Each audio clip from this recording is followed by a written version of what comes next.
Hello MNS aspirant. अभी तक तो आप सभी बच्चों ने शॉर्टलिस्ट कैंडिडेट की लिस्ट में अपने नाम को चेक कर लिया होगा, लेकिन अभी तक वो बच्चे जो चेक नहीं कर पाए हैं उनके लिए लिस्ट का पीडीएफ नीचे डिस्क्रिप्शन में दे दिया गया है। इस लिस्ट में टोटल 1600 बच्चों को सिलेक्ट किया गया है और 900 बच्चों को वेट लिस्ट में रखा गया है। इन 1600 बच्चों का एडमिट कार्ड भी रिलीज हो गया है, तो अगर आप इन बच्चों में से हैं तो अपने एडमिट कार्ड को डाउनलोड कर लीजिए। डाउनलोड करने के लिए आपको अपने अकाउंट में लॉग इन करना पड़ेगा और वहीं पे आपको आपका एडमिट कार्ड मिल जाएगा। अब वे बच्चे जो वेट लिस्ट में हैं उनका एडमिट कार्ड जरूरत पड़ने पर ही रिलीज किया जाएगा, क्योंकि कई सारे बच्चे जिनका नीट में मार्क अच्छा है, 550 से अबव है, वो हो सकता है कि इस साल ड्रॉप ले ले। और मुझे ऐसे मैसेज लगातार बच्चों की तरफ से आ रहे हैं जिनका 550 से अबव है और वो चाहते हैं कि वो इस साल ड्रॉप करके अगले साल अच्छे से नीट के लिए प्रिपेयर करके एमबीबीएस या अदर कोर्सेज में जाएं। तो अगर इस तरफ कई सारे बच्चे ड्रॉप ले लेते हैं, वो सीबीटी एग्जामिनेशन के लिए नहीं जाते हैं, तो फिर वेट लिस्ट कैंडिडेट में से बच्चों को बुलाया जाएगा और उसके बाद तभी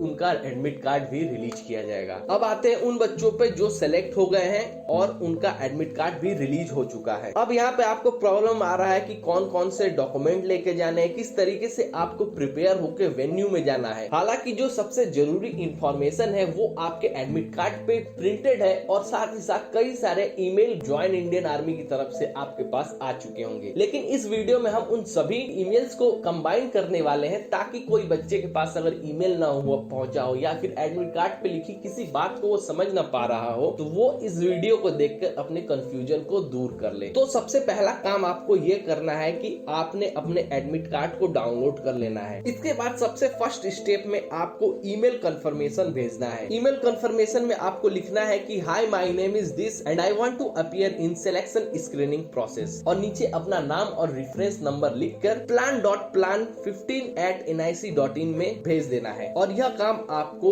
8 अक्टूबर तक कर देना है। आपके एडमिट कार्ड पे आपका स्क्रीनिंग डेट अपीयर है कि आपको किस दिन जाना है। रिपोर्टिंग टाइम जो है वो है 7 AM। लगभग सभी बच्चों का 7 AM को ही रिपोर्ट करना है और वेन्यू सभी बच्चों के लिए सेम है, दिल्ली बेस हॉस्पिटल में। एडमिट कार्ड में जो इंस्ट्रक्शन दिए गए हैं उसको हम डिटेल में समझ लेते हैं। आपको अपने एडमिट कार्ड के 2 कॉपी को लेकर जाना है और यहाँ जो फोटो लगाया गया है राइट साइड में जहाँ पे पेस्ट योर फोटोग्राफ है वहाँ पे अपने फोटो को चिपकाना है और उसके ऊपर अपने सिग्नेचर को कर देना है। और इसी तरीके से 2 एडमिट कार्ड लेने हैं, दोनों पे आपको फोटो लगाना है और सेल्फ अटेस्टेड करना है, यानी कि सिग्नेचर करना है। सेकंड नंबर आपके कोविड प्रोटेक्शन के लिए है, आपको N95 मास्क और हैंड सैनिटाइजर लेकर जाना है। थर्ड नंबर पे बताया गया है कि आपको अपने वैक्सीनेशन सर्टिफिकेट की भी 2 कॉपी लेकर जाना है। अब फोर्थ नंबर में बताया गया है कि आपको इन सभी डॉक्यूमेंट्स के एक ओरिजिनल कॉपी लेकर जाना है और एक सेल्फ अटेस्टेड जेरॉक्स कॉपी को लेकर जाना है। सेल्फ अटेस्टेड का मतलब होता है कि उनके नीचे अपने सिग्नेचर को करना। अब ये लिस्ट ऑफ डॉक्यूमेंट है, इनको काफी ध्यान से आपको समझ लेना है। ABCD में आपको बताया गया है कि आपके 10th के मार्कशीट को ले जाना है, 10th के पास सर्टिफिकेट को ले जाना है, 12th के मार्कशीट को ले जाना है और 12th के पास सर्टिफिकेट को लेकर जाना है। अब यहाँ बहुत सारे बच्चे कंफ्यूज है कि मार्कशीट और पास सर्टिफिकेट अलग अलग क्या होता है। तो अगर आप CBSE मीडियम से हैं तो आपको अलग अलग सर्टिफिकेट मिले होंगे। मार्कशीट आपको अलग मिला होगा और पास सर्टिफिकेट आपको अलग से मिला हुआ होगा। यहाँ पे स्क्रीन में आपको दिख रहा है कि कैसा होता है। 12th के लिए भी वैसा ही है, आप मार्कशीट अलग होता है और पास सर्टिफिकेट अलग होता है CBSE बच्चों के लिए। और यह हर बोर्ड के लिए डिपेंड करता है। जैसे कि उत्तर प्रदेश बोर्ड का अगर एग्जाम्पल है तो वहाँ पे सिर्फ एक ही मार्कशीट मिलता है और उसी के ऊपर आपका सर्टिफिकेट और मार्कशीट होता है। जैसा कि आप स्क्रीन पर देख रहे हैं, यहाँ पर लिखा हुआ है मार्कशीट कम सर्टिफिकेट, और ये हर बोर्ड के लिए अलग अलग होता है। तो अपने रिजल्ट के ऊपर चेक कर ले, और अगर आपको इसके रिलेटेड कोई कंफ्यूजन होता है तो अपने स्कूल में जाकर पूछ लें। ई पॉइंट में बताया गया है कि आपको ट्रांसफर सर्टिफिकेट लेकर जाना है। ट्रांसफर सर्टिफिकेट यानी कि TC, यह भी आपको अपने स्कूल से मिल जाएगा जहां आप 12th कर रहे हैं। F में बताया गया है कि आपको माइग्रेशन सर्टिफिकेट की जरूरत भी पड़ेगी। अब माइग्रेशन सर्टिफिकेट जो होता है वो आपका बोर्ड प्रोवाइड करता है। जैसे अगर आप CBSE से हैं तो CBSE बोर्ड आपको प्रोवाइड करता है। अगर आप उत्तर प्रदेश बोर्ड है या फिर आप मध्य प्रदेश बोर्ड है तो बोर्ड आपको वो सर्टिफिकेट इशू करता है, लेकिन यह सर्टिफिकेट जो है वो आपको स्कूल में ही अप्लाई कर दिया जाता है और स्कूल से ही आपको यह सर्टिफिकेट मिलता है। लेकिन अभी तक आपने अगर इस सर्टिफिकेट को नहीं निकलवाया है तो इसको जरूर से निकलवा ले, क्योंकि इसे निकालने में थोड़ा समय लगता है। और एक और इम्पोर्टेंट बात की, अगर इनमें से आपके पास कोई सर्टिफिकेट नहीं है, कोई सर्टिफिकेट आपको मिल नहीं रहा है या किसी कारण से आपको देरी हो रही है, तो भी इसका सोल्यूशन मैं वीडियो के लास्ट में बताऊंगा, तो वीडियो को पूरा जरूर देखें। जी में लिखा गया है आपको अपना नीट का स्कोर कार्ड, आपके नीट का रिजल्ट जो है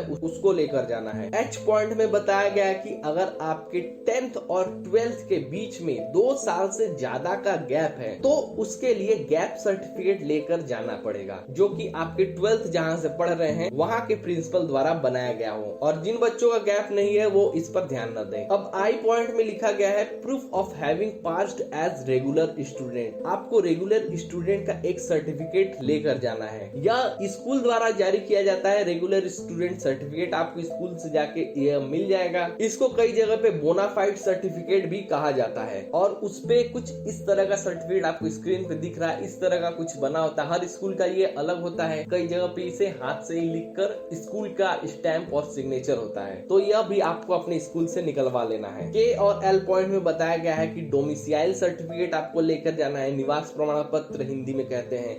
आधार कार्ड आपको लेकर जाना है। एम पॉइंट में बताया गया है कि अगर आप SC/ST कैंडिडेट हैं तो आपको SC/ST का सर्टिफिकेट लेकर जाना है। जहां से आप डोमिसाइल सर्टिफिकेट बनाते हैं वहीं से यह सर्टिफिकेट बनता है। तो अगर आप SC/ST कैंडिडेट हैं तो इस सर्टिफिकेट को ले ले। एन में है कि अगर आपके फादर आर्मी में हैं तो उसके लिए डिपेंडेंट सर्टिफिकेट बनता है, वो बनवा कर ले ले। ओ पॉइंट में बताया गया है कि वॉर विडोज अगर कोई है तो वो अपना सर्टिफिकेट और प्रूफ बनवा लें। पी पे बताया गया है कि जो कैंडिडेट NCC लिया था उनके NCC के C सर्टिफिकेट को लेकर आना है। NCC के कई सर्टिफिकेट होते हैं, लेकिन यहाँ पे सिर्फ C सर्टिफिकेट की मांग करी गई है। तो अगर आप NCC में C सर्टिफिकेट होल्डर हैं तो इसको जरूर से ले लें। इन सारे सर्टिफिकेट में एडिशनल बेनिफिट होते हैं। अगले पॉइंट में बताया गया है कि अगर आपने 8, 9, 10th, 11th, 12th में किसी भी स्पोर्ट इवेंट में अपने school, college, district level, state level या फिर नेशनल लेवल पे पार्टिसिपेट किया है तो उसके सर्टिफिकेट को आपको लेकर जाना है। एस पॉइंट में बताया गया है कि आपको अपने पासपोर्ट साइज फोटोग्राफ की 10 कॉपीज को लेकर साथ में जाना है। मैं सजेस्ट करूंगा कि आप 10 से ज्यादा ही अपने पासपोर्ट साइज फोटोग्राफ को लेकर जाएं। 5th पॉइंट में बताया गया है कि मेडिकल एग्जामिनेशन के लिए आपको 3 से 4 दिनों तक के लिए वहाँ पे रुकना पड़ सकता है, इसलिए आप उस तरीके से प्रिपेयर होकर जाएं। स्क्रीनिंग का डेट दिया गया है, उस दिन आपके CBT के एग्जाम होंगे, साथ में पैट और शायद इंटरव्यू भी उसी दिन हो जाए, लेकिन मेडिकल के लिए आपको 3 से 4 दिनों तक का समय दिया जाएगा। 6th पॉइंट में बताया गया है ट्रैवल अलाउंस के बारे में कि आप ट्रैवल अलाउंस को क्लेम कर सकते हैं, जिसके लिए आपकी जो ट्रेन की टिकट होनी चाहिए वो 2nd क्लास या उससे नीचे वाले क्लास यानी कि स्लीपर